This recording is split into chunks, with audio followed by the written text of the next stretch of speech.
1988 when we qualified for European Championships, 1990 when we qualified for the World Cup in Italy, and 1994 when we qualified for the World Cup in the United States. The country went mad.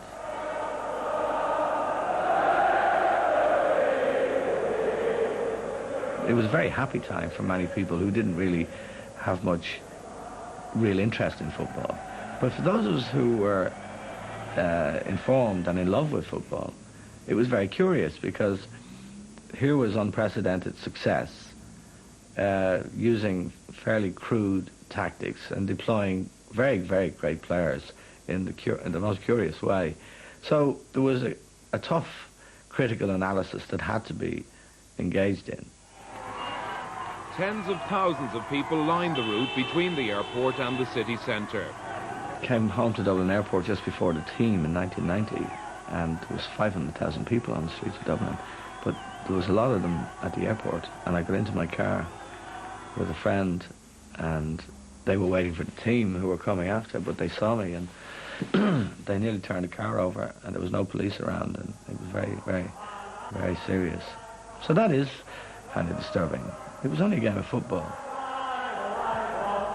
Later on, you went out on a limb with other people who were kind of Irish icons, like John Hume, Mary Robinson, Seamus Heaney, Roddy Doyle. Do I take them one by one? This morning, others feared that the camp was facing an outbreak of cholera and typhoid. But when Mary Robinson went to Somalia, you criticised that, and that would be something that the bulk of Irish people would be very proud of. It has been a very difficult 3 days, very, very difficult. I found that when I was there in Baidoa and in Afgoy and in Mogadishu and this morning in Mandera, that I had no difficulty in remaining calm and in not letting my emotions show.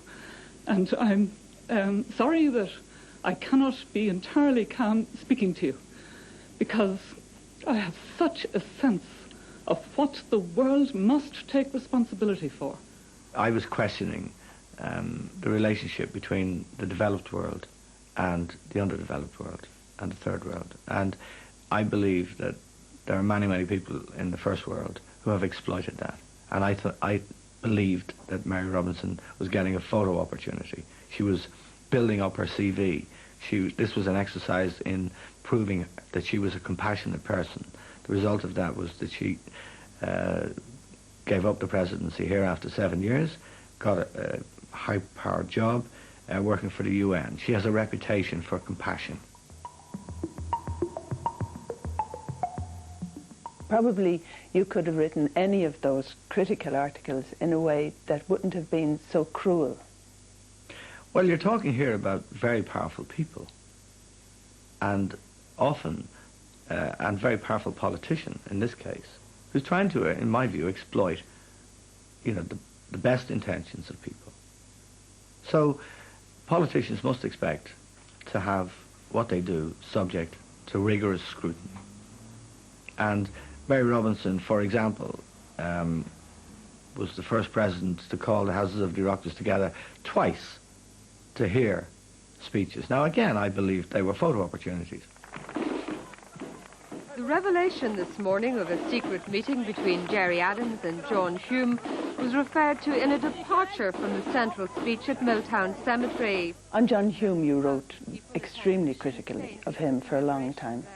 Yes, there was a long period from the mid-80s, from 87, 88, when John Hume engaged in an exercise with the provisionals to try and create a peace process. Now, during that time, some dreadful atrocities took place, Enniskillen for one, but many, many others. And I was always, and am always, against terrorism, like most people in this country, and against any fellow travelling with terrorism, giving it aid and comfort, putting a respectable gloss on it.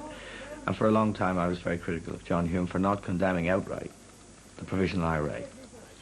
I have to say that time proved his wisdom, and when that was proved, I acknowledged that and recanted. But in the meantime, you'd made his job more difficult Yes, but you can't, as a a commentator on public affairs, as a journalist, as a columnist, or as a commentator, you can't become a player. You can't try to project yourself forward. You must deal with the day and the week that's in it.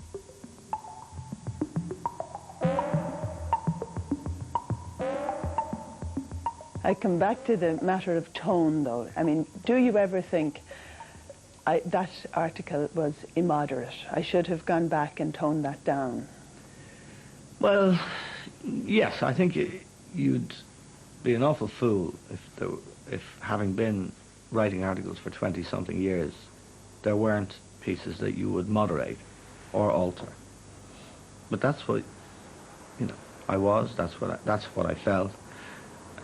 And you are, of course, subject to laws of libel, and if you go too far, you have to pay. And you did? Well, I did in one very spectacular libel action. We lost badly. On a third case, it went 3 rounds. We got different juries, and we got the result in the end was a very damaging result for me, and a very costly result for the Sunday Independent. You fell out with the Sunday Independent.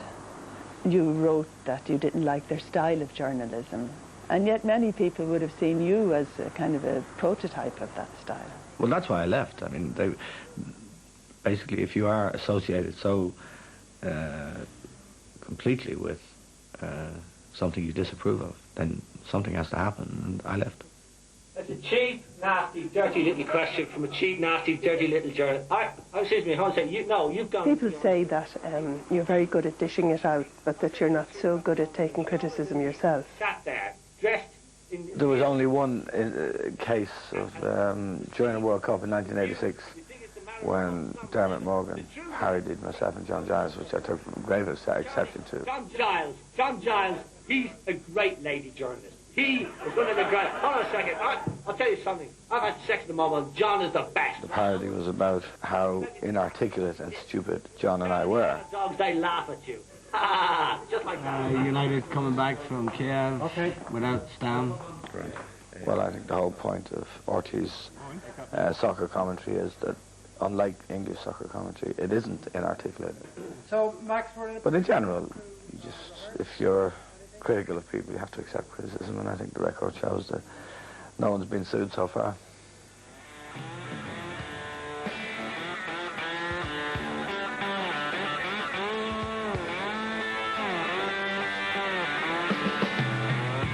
On the last word tonight, Ryanair's Michael O'Leary on Dublin Airport chaos. Well, I'm not there to pontificate. I edit the programme and present it, but I'm not there. My views don't matter at all. I try and get them in as often as I can in a modified way, but it's not really about me, it's about the contributors. That workers have made no contribution to the question of inflation. You rarely have women contributors. What do we do? Oh, we do, whenever we can get them. We have on our team on the programme, we have 2 women and 2 men, and me.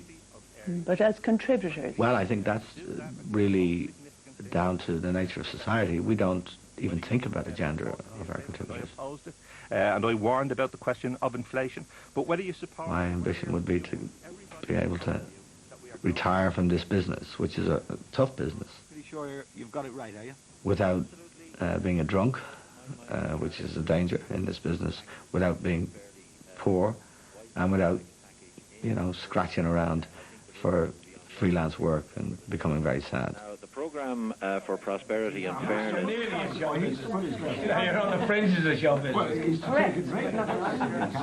We straighten them into the Stone Age. He was right. That's what they were. We're never far away from that kind of theory. You look at the Olympic Games now.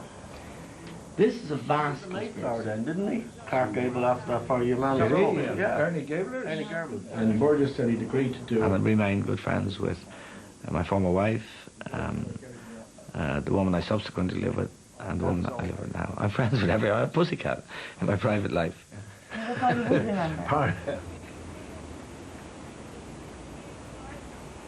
a granddad now, which is lovely. And I hope I'll be able to do something for my grandson and all the things I wasn't able to do for my kids, just like everybody else. Look at that. And when you become my age, in your 50s, and you face into the rest of your life, and you look back on the life you've led, you really do begin to appreciate how important it is to try to do the right thing.